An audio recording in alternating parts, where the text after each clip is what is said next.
As you can see, I have Yoshi behind me, and I love Yoshi. My son loves Yoshi. You know what's really cool, though, is he gets to play his video games sometimes, and he gets to play Yoshi. You know what, though? I don't always let him play video games for a long period of time. Sometimes I tell him, hey, buddy, it's time to stop. I'm going to need you to do something else. But you know what? He loves his technology time.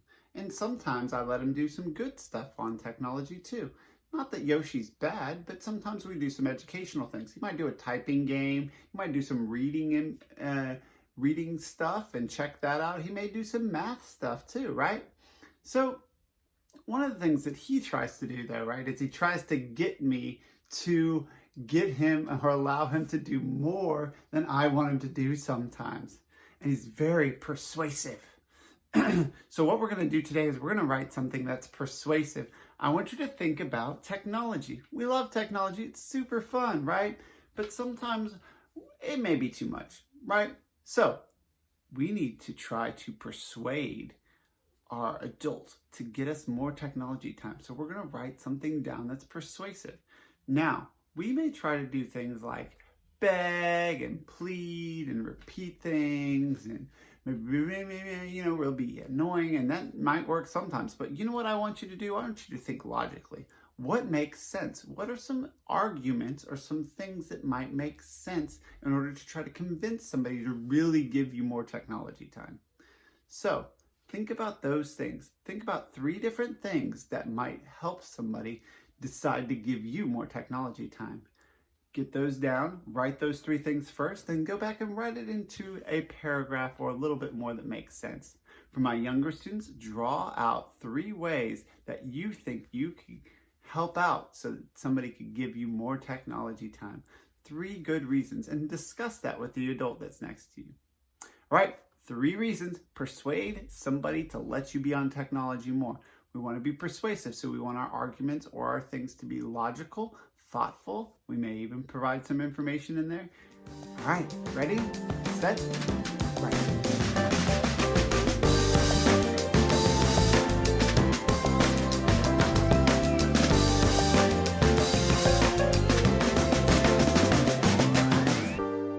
So oftentimes when we're working, we want to go in and we want to give them large chunks of time. It's very relaxing for us to be able to say, hey, for the next 20 minutes, I want you to write. But our students need more support with time than that. Oftentimes we need them to feel like they need to... I'm going to start again. Teachers and adults, it's really important for us to jump in and support our students around timing. Now, what I mean by that is we look at the stamina of somebody and their ability to do something long term. Writing is a very difficult task sometimes. It's really important for us to be able to chunk it up into smaller tasks that make sense and give them enough time. And then eventually we turn it over to independence while they are able to do longer chunks at bigger periods of time. That may seem intuitive, but sometimes we're really tempted to go ahead and give them that big chunk of time up front and say, all right, for the next 10 or 15 minutes, I'm going to need you to write. But scaffolding that, providing those structures and the supports all the way along actually really help them out. Sometimes we can do that by providing quick writes, by doing it within a minute. So for a minute, write this. For another minute, write this. For another minute, write this. And then they build all of those things, and all of a sudden they have some work to go from, right? So we want to think through all of those different things. The other side of it too is that sometimes when we give a thing to write or something to do, we know that our student may take 10 minutes to do it, start to finish. If our student has the tendency to move a little bit slower, yeah, I know. So if they tend to move a little bit slower, something we might do is give them a little bit less time than that we think that it might take, because we can always add more time. It's hard for us to go from more to less, but it's a lot easier for us to go from less and then give a little bit more.